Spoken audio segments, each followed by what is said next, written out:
Welcome back to Brett Breaks Things. We are chugging along this week, our first live week of shows, and the feedback has been amazing. And I appreciate everybody joining me. I know that there's been some problems with people joining me live. Time, they're still getting adjusted to the time, the 12 o'clock time, talking about who I'm up against and some other things. But you are coming in and you're finding me on the website. You're finding me on my YouTube channel. You're finding the full edited show that we are posting after, and the numbers look really good. And I'm just really glad that so many of you are finding value in the show. Two things real quick. Admins for the Randy Rhodes channel, I've started moving some over. All right. We are in the process of moving some of the admins over. Some of you are over. Yuki, you're over. A couple other stalwarts of our admin team on Randy's channel are over already. More are to come, and we'll have ways for you to reach out to me and request to be an admin. There will be ways to do that in the very, very near future. I also want to pop the number up on the screen real quick because I'm going to be asking for your feedback today. I didn't get to calls yesterday, and I had a couple of people say, hey, I wanted to call in. He really didn't give me a chance. I really didn't have a chance, to be honest with you. There was so much yesterday to sink my teeth into. By the time I even thought about taking phone calls, we were wrapping up the fourth segment. But we're going to want to hear from you today about today's news because I think that unlike a lot of stories, especially with the Big Beautiful Bill, a lot of the Big Beautiful Bill stuff is fine-tooth combing the numbers, crunching the numbers, trying to interpret long-term projections. This story today, however, is less about crunching numbers and economic impact as it is about how you feel about what this administration is doing. And MAGA, I can only hope a couple of you have found me, maybe just a hate watch. If that's true, I want you to call in too. I want you to tell me how you feel about this. Trump has enacted a new travel ban. Okay, that's the news for today. That's the big news, is the new travel ban. It is more expansive than the first travel ban in 2017. He's running it back bigger and better. More countries added, different stipulations. They made mistakes in the first travel ban, and they looked to rectify those mistakes in this one. They looked a little ahead on this one. But let's hear it from Trump first. The recent terror attack in Boulder, Colorado, has underscored the extreme dangers posed to our country by the entry of foreign nationals who are not properly vetted, as well as those who come here as temporary visitors and overstay their visas. We don't want them. In the 21st century, we've seen one terror attack after another carried out by foreign visa overstayers from dangerous places all over the world. And thanks to Biden's open door policies, today there are millions and millions of these illegals who should not be in our country. In my first term, my powerful travel restrictions were one of our most successful policies, and they were a key part of preventing major foreign terror attacks on American soil.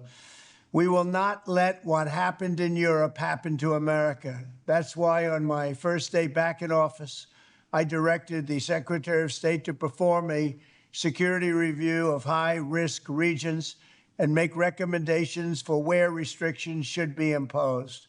Among the national security threats their analysis considered are the large-scale presence of terrorists, failure to cooperate on visa security, inability to verify travelers' identities, inadequate record-keeping of criminal histories, and persistently high rates of illegal visa overstays, and other things. Very simply, we cannot have open migration from any country where we cannot safely and reliably vet and screen those who seek to enter the United States. That is why today I am signing a new executive order placing travel restrictions on countries including Yemen, Somalia, Haiti, Libya, and numerous others. The strength of the restrictions we're applying depends on the severity of the threat posed. The list is subject to revision based on whether material improvements are made, and likewise, new countries can be added as threats emerge around the world. But we will not allow people to enter our country who wish to do us harm, and nothing will stop us from keeping America safe. Thank you very much. Okay, so there there's some to unpack here. Some stuff to unpack here in terms of what the ban does, who it does it to, and comparing it to the previous ban. He mentioned his wildly successful 2017 ban, and really wasn't that successful. It didn't last that long either.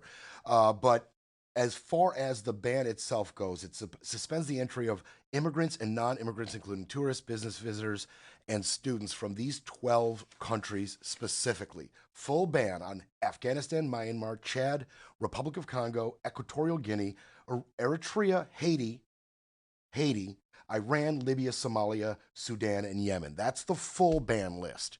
There are some countries here that have been added from since 2017, and some key exceptions, some key, you know, discarding of certain countries. And these countries, these specific countries, Iraq, Syria, North Korea, it's pretty interesting why they were excluded from this list this time. But those 12 countries, they are facing this full ban. As I mentioned, suspends the entry of immigrants and non-immigrants, tourists, business visitors, students.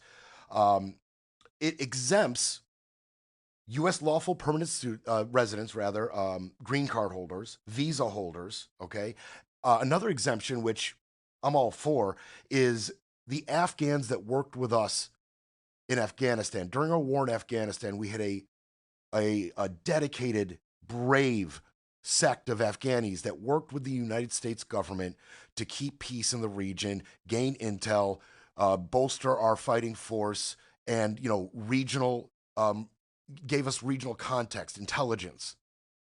And they were given special immigrant visas, specifically them, and they have been untouched. And for that, President Trump, I appreciate you.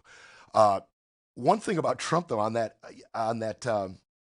sounder you heard, this is a dangerous trend. He didn't riff at all. He stayed right to the point. I don't like that. I like an unhinged, riffing, off the cuff stream of consciousness Trump that says insane crap just off the top of his head while trying to read from a script. He just can't help himself. What happens if he starts helping himself? What happens if he starts doing himself favors by sticking to the script that somebody smarter than him wrote and not riffing like an insane person? I don't like this. This I don't like. All right, continuing though. There's a separate order in here targeting foreign students and researchers seeking to attend Harvard. Specifically, the culture war continues. The culture war continues. Okay, also, speaking of the culture war, and this one's for you, Junior, why Haiti on this list? Why Haiti? It's a non Muslim country. We've had a successful contributing Haitian population, especially here in South Florida. I have a unique perspective on Haitian immigrants in this country and how they are a gigantic piece of not just our community and socially, their contributions to our culture, but of course, economically. Nobody works harder. And we've talked about how immigrants, undocumented and documented alike, are such a small portion of the overall crimes committed in this country. Just a small portion of violent offenders and federal offenders in this country, a small portion are undocumented or documented immigrants. And an even smaller fraction of that are Haitians. They don't break the law. They don't create waves. They do not want the attention. So they are law-abiding citizens who work faithfully and hard to make America a better place, a place that they want to have kids and raise kids in. That's the dream. I'm going to go there. I'm going to contribute. I'm going to keep my nose clean. I'm going to have some kids. They'll be Americans. American dream fulfilled. Why Haiti? Culture war. He already talked about they're eating the dogs. They're eating the You remember that. You remember. I've got the sounder here. Gosh, I can't find it.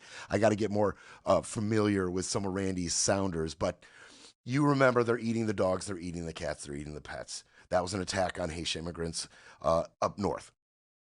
Also, there's a very specific reason they added a few non-Muslim countries on here. And by the way, don't forget the 7 countries that were added to a heightened restriction list. Not an all-out ban, but Burundi, Cuba, Laos, Sierra Leone, Togo, Turkmenistan, and Venezuela have all been added to a restricted list. They are not fully banned, but there are heavy restrictions on who will be let in from those particular countries. And there are more non-Muslim countries on that as well.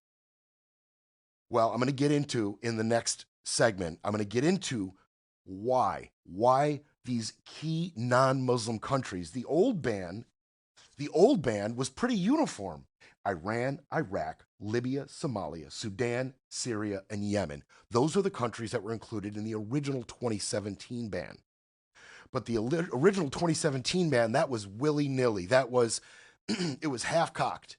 It was shot out of a cannon, and they did not do really their due diligence on what the blowback would be and what form that would take. And it took a few forms. One of them was the serious pushback on just Muslims being targeted. So they made amendments to the 2017. I'm going to get into that. They made amendments to the 2017 ban, but this travel ban, this was inevitable. In January of this year, he had written an executive order activating various government agencies to do a deep dive on the countries posing security threats and public safety risks to our country. And after they completed that deep dive, now we've got our travel ban. So already this time around, they took their time a little bit more. They were a little more careful.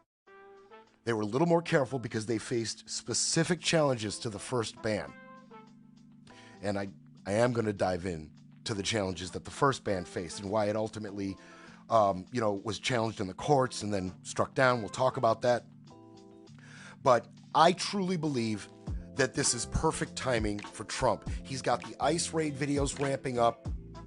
He's got MAGA all frothy about these immigrants.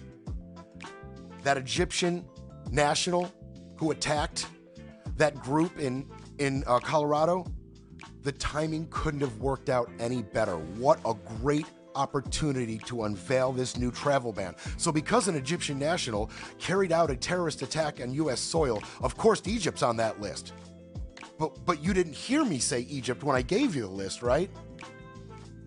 Well, why wouldn't Egypt be on that list if it was an Egyptian national carrying out terrorist attacks? And there's reasons for that as well. We'll come right back.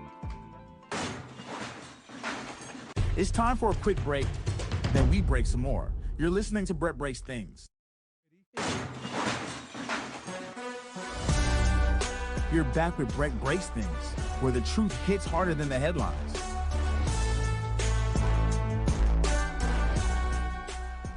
Did the Colorado case push his hand? No, as a matter of fact, many people have thought that that was what began this. But in fact, this was his plan all along. This was there was an executive order within the first couple of days of this second term that indicated his intention to do this. But what, of course, Colorado showed us was the vital importance of this action, the fact that the president has been right from the start. It is another example of why this has to be done. It was not the trigger, but it certainly is another example of why we're doing this. Okay, that question comes specifically because the suspect in Colorado is from Egypt. Egypt is not on that list as of now, or maybe never. Yeah, so Trump began that announcement of the travel ban with, in light of recent terror attacks in Colorado. So at the very beginning of his announcement, he cites the terror attack in Colorado. Mohammed Solomon. So it is obviously natural to assume that if this attack is what spurned this new travel ban, then Egypt would surely be on it. And of course, the media is so reasonable asking that particular line of question that even Fox News did it. Hammer did it, right? That's friendly fire, right? Hammer's asking her the tough questions. And that was Tammy Bruce, by the way. And she stammers and humpers. She did a better job than Mullins did when faced with this line of questioning, though. Mark Wayne Mullins, just a special kind of scumbag in the Senate. Just this dude, look, I don't, scumbags, inflammatory. I get it. I should probably be more professional, but how else am I supposed to feel about this guy? I'm going to give you some context. Maybe you'll fall into my line of thinking, and I encourage you to look into Mark Wayne Mullins a little bit. But he was asked about this. Why isn't Egypt on this list? If Soleimani's attack was the reason for the ban, which it actually wasn't. I told you that in January 20. He had an executive order to do a deeper dive into these countries that were deemed a threat and why. So this was coming no matter what. But the attack worked for Trump's optics, so he squeezed it and crowbarred it into the reason. And so, of course, these people are being asked about it. Mark Wayne Mullins was asked about it. And during the course of his mental gymnastics, he sprained an ankle. The dude just couldn't handle the question. Like it was in America's best interest for national security interests. But can I ask you on that, and that's your argument for why he did it, the president himself, when he announced this tonight, the White House posted a video. He cites Boulder at the top. It was an Egyptian national who was the suspect there. So he himself was saying that's why. So people may say, well, then why was Egypt not included on this list? Well, we used as an example of why we need to do this stuff, but that wasn't why he said he did it. He just used it as an example. We could go back through and use several different activities if you want to. That's just fresh on people's mind. You know as much as anything, when you're doing retail, you sell what's fast, what is on people's mind at the time. This is explaining why we're doing it, but this isn't the reason why it was done. But it's part of the reason. I wouldn't say that. Because I'm telling you, we had already been But you briefed. just said that. Before we went on Memorial Weekend break, we were briefed on these specific travel bans. Yes, it was that could under be going into consideration. place. Well, let's just listen to the president himself, what he said tonight. The recent terror attack in Boulder, Colorado, has underscored the extreme dangers posed to our country by the entry of foreign nationals who are not properly vetted, as well as those who come here as temporary visitors and overstay their visas. We don't want them. So if that is part of the rationale, I mean, that would apply to this suspect he here. said So should underscored. Egypt be on the No, list? absolutely not. But he said underscored. He said underscores the reason. He didn't specifically say Egypt. He said underscores the reasons why we need to do this. Once again, he's using it as an example because it's fresh on people's mind. But that doesn't mean that Egypt has to be on it. Egypt was never being considered at this level for a travel ban. That was not one of the ones we were getting briefed on a couple weeks ago. There's specific So this would reasons. not have stopped what happened in Boulder. Well, if we had If it's stricter for- travel plans, if we had President Trump in office, this gentleman probably wouldn't still be in the United States. What we had is 4 years of the Biden administration There that it is. didn't care about our immigration There it policy is. at all, and no one can argue that point. You can't argue that. Jake But can't I'm argue just that. No one curious can argue that. about Jake Tapper. Yeah, I'm just throwing him out. He comes on right I think for he's us, probably like, so. why am I catching a stray here? I like the guy sometimes. I think people might just wonder, if the logic is the concern is vetting people who come into the United States on visas and overstay those visas. That is exactly the suspect who is charged here. Sure. Mark Wayne did not do his administration any favors with that response. First, he said the quiet part out loud. It's what's hot in the streets right now. We're taking advantage of what's going on, what you all are talking about. Oh, so just what is currently scaring MAGA right this second, you are willing to apply legislation to. The culture war. And if this attack by Soleiman does not underscore Egypt's particular involvement in the attack, if it just underscores attacks in general, then why aren't there many, many, many more countries on this list? If you're saying take Egypt out of this, we're just underscoring the violence, then why just 12 countries? Then why just 12? Because there are more than 12 countries on this planet that are suffering from, fundamental terrorist attacks, religious attacks, terrorist attacks on populations, non-military populations. There's so much of it going on. Why just those 12 countries? And if it did have to do with Egypt, why isn't Egypt on the list? Totally inconsistent. I'll tell you something else. Caitlin Collins, she better chill out. She better watch who she's talking to. Okay, because Mark Wayne Mullins, he ain't for that. He stands on business. Don't come at Mark Wayne Mullins. Don't do it. Now, let's talk about Mr. O'Brien himself, his behavior. As everybody knows, and it's here, and the last time, him and I kind of had a back and forth. But after you left here, you got pretty excited about the keyboard. In fact, you tweeted at me 1, 2, 3, 4, 5 times. And let me read what the last one said. It said, greedy CEO who pretends like he's self-made. What a clown. Fraud. Always has been, always will be. Quit the tough guy act in these Senate hearings. You know where to find me. Any place, anytime, cowboy. Sir, this is a time, this is a place. If you want to run your mouth, we can be 2 consenting adults. We can finish it here. Okay, that's fine. Perfect. You want to do it now? I'd love to do it right now. Well, stand your butt up then. You stand your butt up. Oh, hold on. Big guy. Oh, stop it. Is that your All right. solution, everybody? Hold it. No, sit down. Sit down. Okay. You know, you're a United States Senator. Sit down. Active. Oh, okay. Sit down, please. All right. Can I respond? Hold it. Hold it. You better sit down before Bernie sits you down. Yes, that's Mark Wayne Mullins trying to start a street fight with Sean O'Brien, the president of the International Brotherhood of Teamsters, rather. So he's just, I mean, we're just India now, just pulling off our shoes, trying to bash each other, just going after each other on the floor. Like, don't mess with Mark Wayne Mullins. He'll fight you, Caitlin Collins. He'll fight you. But in terms of the Soleimani, by the way, a judge has ordered the stopping of the deportation of his family, by the way. They were going to they were being in the process of deporting him. That was stopped, unconstitutional.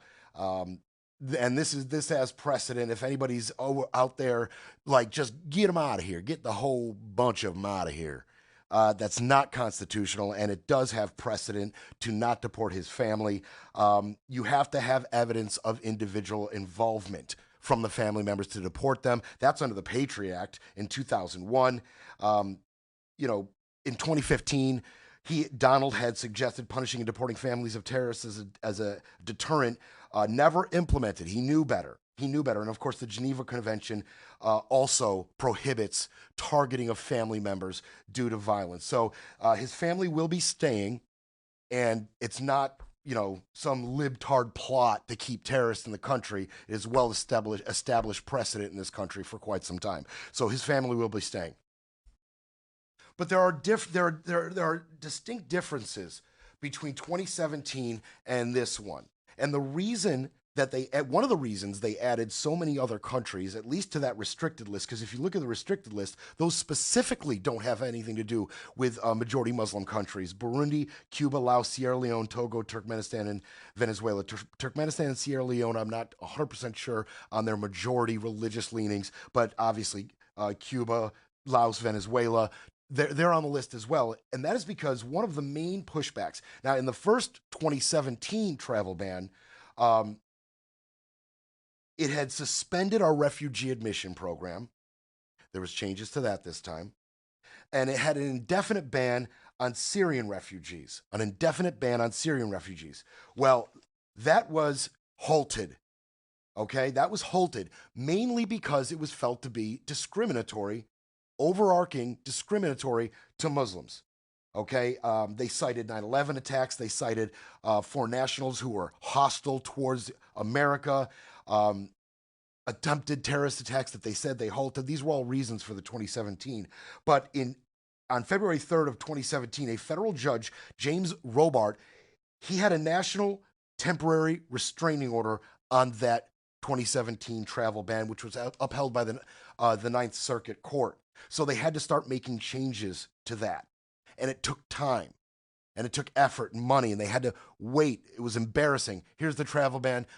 It got frozen by the courts. We have to amend it, and then amend it again, and they did. They amended it to, they lightened the Syrian refugee who would be allowed in and who we would consider for that. They didn't, they wanted to get that part taken out of the courts. They wanted to make it more palatable for the courts in terms of discrimination. So they had to amend it, and they amended it again. And finally, in June 26th in 2018, almost a year later, finally, the Supreme Court, it got to their plate, and they went 5-4 in favor of it after these certain changes. Another change that was made was Iraq was on that original 2017 list. They were taken off the list in those changes. That's important because Iraq at the time of the first travel ban had been reforming its government, and it was an important strategic piece strategic partner in the region for the United States, because Iran is such a threat. We know how Iran and Iraq feel about each other. So in terms of intelligence gathering and a friendly entity right near Iran, it was valuable. Very, very valuable. So they decided, hey, we're going to take Iraq off the list. And they stayed off the list. They're not on the list this time. They are becoming slowly Americanized. And we have a better relationship with Iraq going forward. So the 2017 ban, it finally made it through in 2018. It included Libya, Iran, Somalia, Syria, Yemen, North Korea, and Venezuela. Chad was later removed. This ban, it includes non-Muslim countries very strategically. We're going to take that particular element away from the courts. You can't call us racist if we're adding countries like Haiti, Cuba, and Venezuela to the list. This isn't a Muslim ban. Don't call it a Muslim ban. It's not a Muslim ban. There's non-Muslims on here. That was a very savvy move. They also lightened the restrictions on refugees because of an international pushback on not allowing refugees from war to come in. The Syrian war raged from 2011 to 2024. That entire time, Syrian refugees were coming out. It was a bad look to not take them. Syria was not added to this list. Refugees were not added to this list. So we're going to get into a couple more details, then we're just going to keep it moving. But call us, 561-270-3844. I want to hear how you feel about this new ban. I want to hear from you how you feel about the culture war in terms of Harvard restrictions, in terms of North Korea not being on this list, Syria not being on this list. There's a lot to unpack here, and I want to hear from you on it. Breaking politics, breaking narratives, breaking news. But first, we need a coffee break.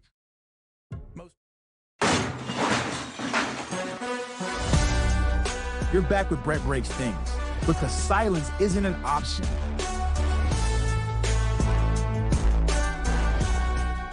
All right, so we talked about some of the differences between 2017 and now the 2025 travel ban, and a lot of the differences were focused on avoiding the tie-ups in the courts that they faced during the 2017 ban. And that 2017 ban, by the way, to put a pin on that, Biden shut it all down. As soon as he got to office, all of it was gone, which is the whole point of this. Running it back. Remix, but a little smarter, a little more savvy this time. And it left out key countries.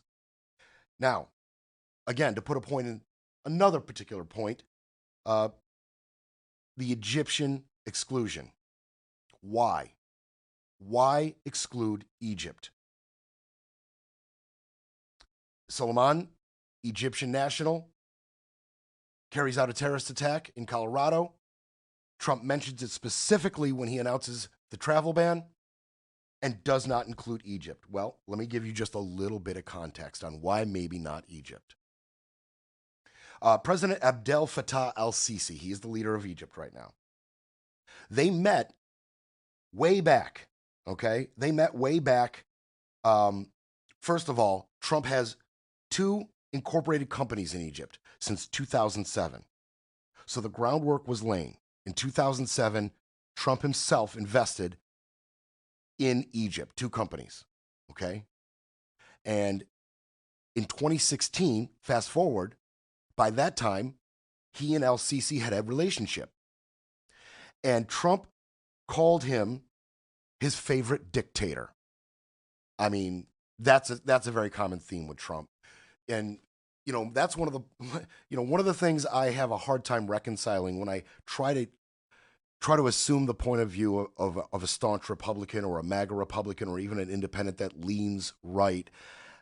Sometimes there's certain points, certain things that I have a hard time reconciling. How can you, in your mind, if you're not going to just lie about your stance on these things, right? If you are truly trying to avoid certain unsavory details about what Trump says and does, you know, the mocking of the handicapped reporter, I have a hard time when I try to assume how they reconcile that. How do they see that? How do they move and squirm around that? He's just a bad guy. The comments on the military, how does MAGA squirm around those comments on the military and make it okay in their mind? You know, and so this is another one. His cozying up to dictators, specifically Orban, in North Korea, Putin, obviously, Xi, China. Every one of the major dictators on the planet right now seem to be really cool with Trump, and Trump's cool with them. Why is that? What does he have in common with these people? Does he look up to them? Does he want to model his government after them? Al-Sisi is his favorite dictator. Did Putin get butthurt about that comment? Did Viktor Orban say, hey, wait a second, I thought I was your favorite? Playing favorites. Okay, so in 2016, Trump called him his favorite dictator. Then in 2017, he invested $1.8 billion in military aid to Egypt, and then followed that up by unlocking $195 million that we had held from Egypt because of human rights concerns. We froze assets. He just unlocked them. And now he returns from a Middle East trip. Egypt was one of the stops on that trip. The trip that he claimed he collected $5.1 trillion from these Middle Eastern countries. What an investment. Well, that number I already fact-checked for you. Check out the show. Wasn't even close to that. But Egypt was involved. So there's a long history between Al-Sisi and Trump that leads you directly where you need to go if you want to find out why Egypt was not on this list. Because Trump benefits from his relationship with Egypt personally. Not the United States benefits from their relationship with Egypt. Trump benefits from his relationship with Egypt. That's why it's not on the list, in my opinion. And there was a couple other notable exclusions from this list. I told you, Iraq, we have softened our position on Iraq. They are slowly becoming one of our allies in the region, especially in concern to Iran. A lot of what we do in the Middle East is to check Iran's power. You know, overseeing their nuclear program, putting restrictions on that, freezing their assets, battling their proxy terrorist cells in different corners of the Middle East, the Houthis, the Hezbollah, and of course Hamas, all Iran proxies. They fight on behalf of Iran in places that Iran cannot fight themselves. They funnel money to these terrorist cells, and they share in their victories and defeats. So curbing Iran's power is a full-time gig in the Middle East, and we need Iraq's help. And they have made reforms in their government, okay? We're a long way off from a Saddam Hussein-type Iraqi government. So they were left off the list. Fine. Syria was left off the list. The civil war is over. And because of the enormous backlash, not just publicly, internationally, but in the courts, to the refugee freezing, to not allowing refugees from that region into our country, they wanted to avoid that backlash this time. And they left Syria off the list. And then there's North Korea. Okay, we just had a little power outage in the studio.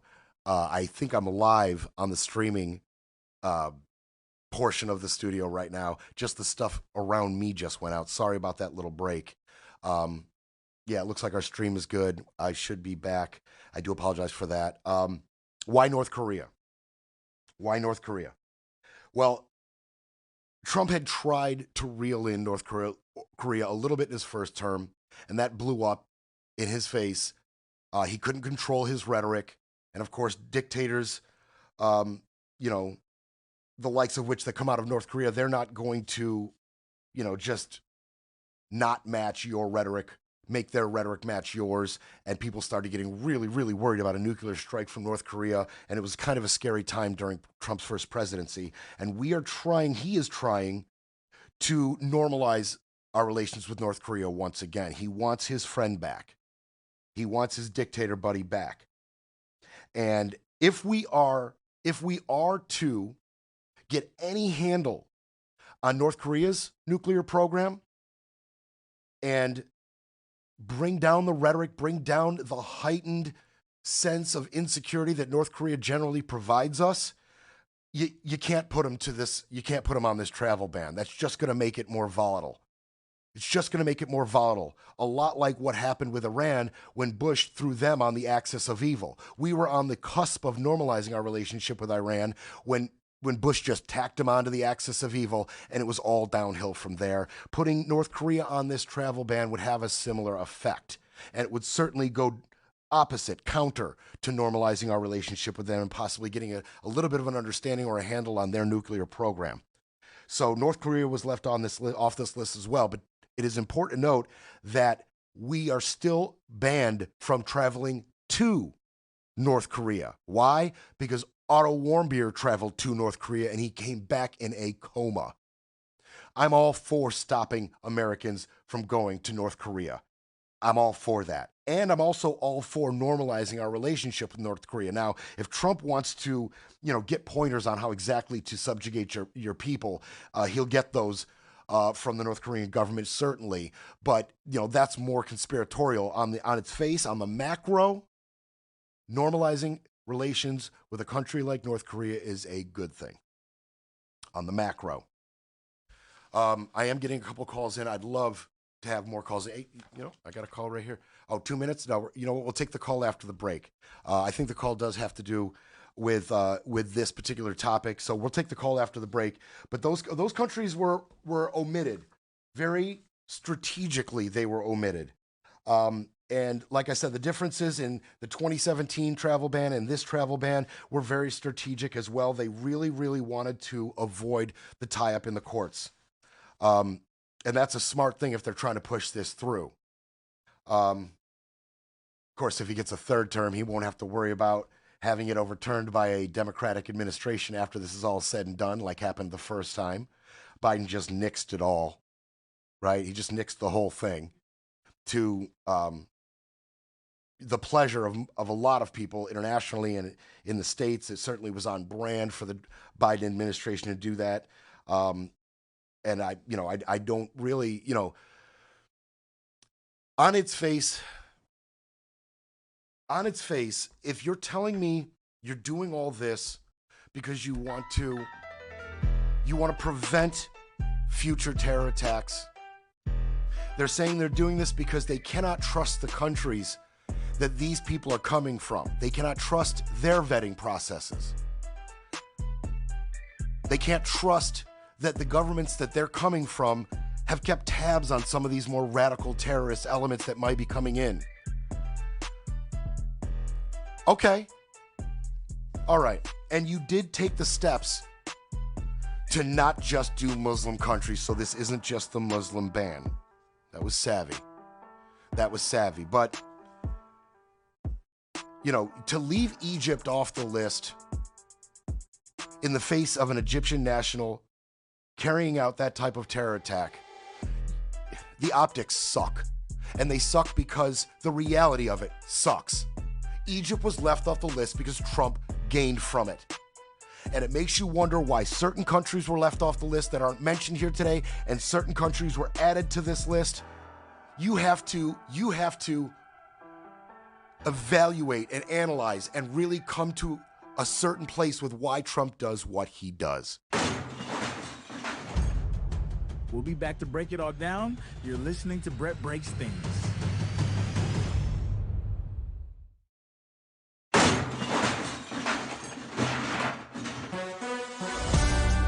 You're back with Brett Breaks Things, because democracy doesn't defend itself.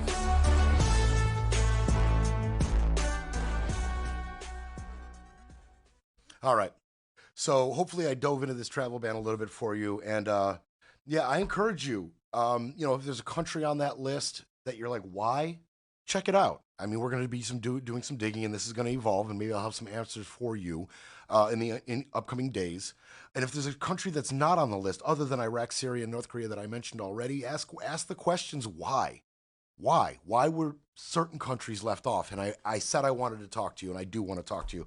And I want you to understand that calls are going to be, I'm going to normalize them on the show. I really want to take calls on the show. I really want this to be a safe space for you to call in and bounce this stuff off me. And I don't know everything. I certainly don't have a well of knowledge like Randy. I mean, you can call Randy. You could have called Randy on absolutely anything from, past administrations all the way up to future projections of what administrations are going to do and all these things are going to look like. And she was really, really good with that. And I don't mind saying, I don't know. Let's work it out together. I'll find out for you in a future show. I have no problem saying that. So I want this to be a safe space for you callers. And on that, is this Ed? Is this my Ed? Ed from Chicago.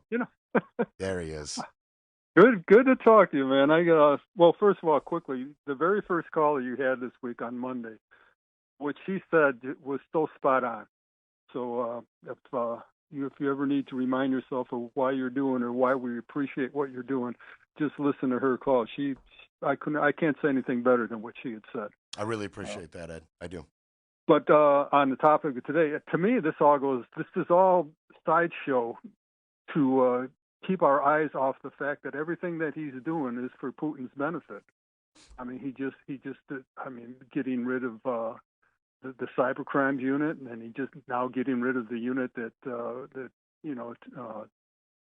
investigated Russian propaganda and stuff. I mean, literally getting rid of these organizations, and everything he's doing, from destroying all our social safety nets to the Bitcoin. I mean, everything that he's doing, in my viewpoint, is for Putin wants to destroy America, and everything that he's doing is gonna make that happen. And in short, go ahead. This is I was gonna say, to me, this is just more sideshow because from all economic indicators that I can see, it's going to get really real in the next month or two, where things are really starting to go downhill. And as long as he has, I mean, it used to be he could just point it at blacks and Mexicans and say, those are the people that you got to be afraid of. Now he can say it to the whole world. Yeah. And if Putin can't destroy America, he's going to help Trump make America look more like Russia. Oh yeah, 100%. And it doesn't just this. And I love that you mentioned the cybersecurity, all of the funding being pulled back from our cybersecurity. That doesn't just help Russia. That affect our elections, maybe. But also that's huge. But huge. Instead of talking about that, and I mean, that should be something that people are still talking about. But instead, we're talking about his recent bans, which are, I mean, they're bad, and it's going to affect a lot of people. But there's so much cybercrime stuff. That's really serious. It's going to help China as well. It's going to help other, countries who have interest in affecting our cybersecurity, in infiltrating our country for whatever reasons. I mentioned the election. I mean, look, I'm not going to, draw my line in the sand and say that's what it's for, but obviously it could be affected. Obviously, but you touched on something very important. This one big beautiful bill is so unwanted, unfair, disgusting, and weighted towards the upper billionaire class. It is such a slap in the face, not just to the left wing who sees it for what it is, but it is a slap in the face to a lot of Republicans who are in need of many of the services that are going to be cut. So he's pushing this extremely unpopular bill through, and at the same time, look over here. Look at these ICE raids. Look over here. Look over here. And as he's asking you to look over here, all of a sudden, Solomon over here in Colorado hands him a gift. You want to take the American public's focus off of how he is screwing you? Check out this terrorist attack. Check out this terrorist attack. Oh, wait, he's from a country that I actually am friends with and I have economic ties to? Well, we're not going to add that country, but we're going to mention the attack when we talk about this travel ban. You want to talk about the obvious look over here. Don't look over here. Look over here. You should be scared. It's the immigrants. It's the undocumented immigrants. That's your problem. Yeah. Well, what gets me is this is literally older than the freaking Romans. It's divide and conquer. You pick somebody and you tell everybody, those people over there, those are the cause of all your problems. And while they're looking over there, you're screwing them from here to the horizon. And Absolutely. I think we'd learn. No, we won't. We think we'd learn.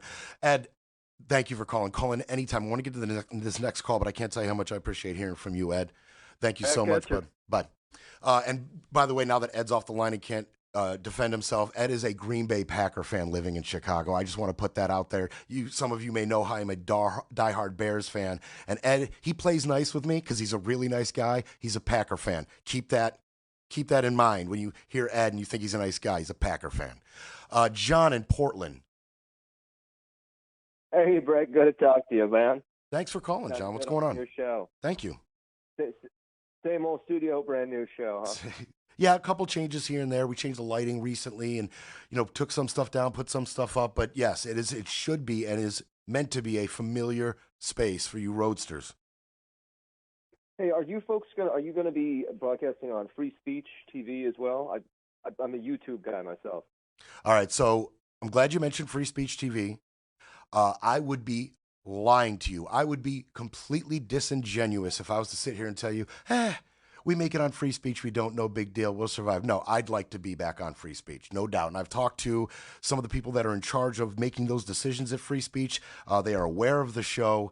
Now, they can't really make too many scheduling decisions right now in the middle of this quarter. They have these periods of scheduling that they go through where once it's set, and they can only talk about and discuss changes in the possible future, and hopefully this show will be a part of those talks going forward. But I'm glad you mentioned that. And you can see clips of our show going forward on Progressive Voices. We're going to be putting up 15-minute clips on Progressive Voices.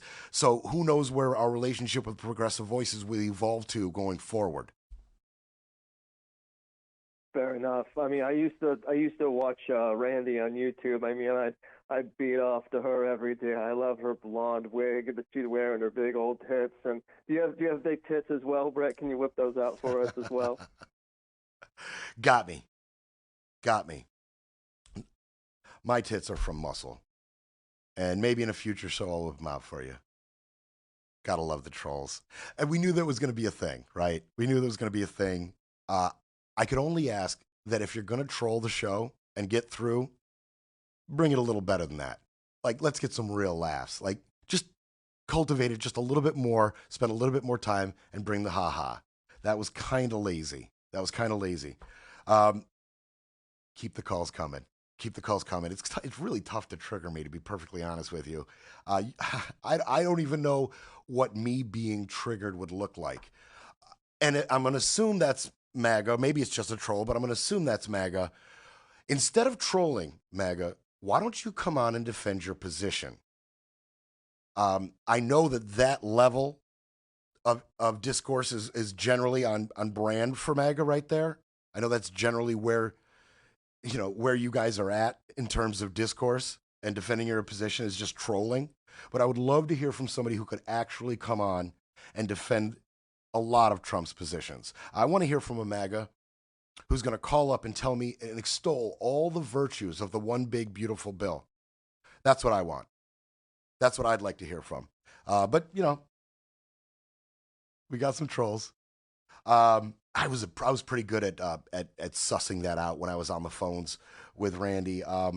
It's an acquired skill, right? Really being able to really identify. But some people do a better job than others. Thanks for that contribution. We are going to get into the one big beautiful bill a little bit more tomorrow. All right, we plan on getting to some of it today. We've got a lot of good sound from some senators and House members. The dissension continues.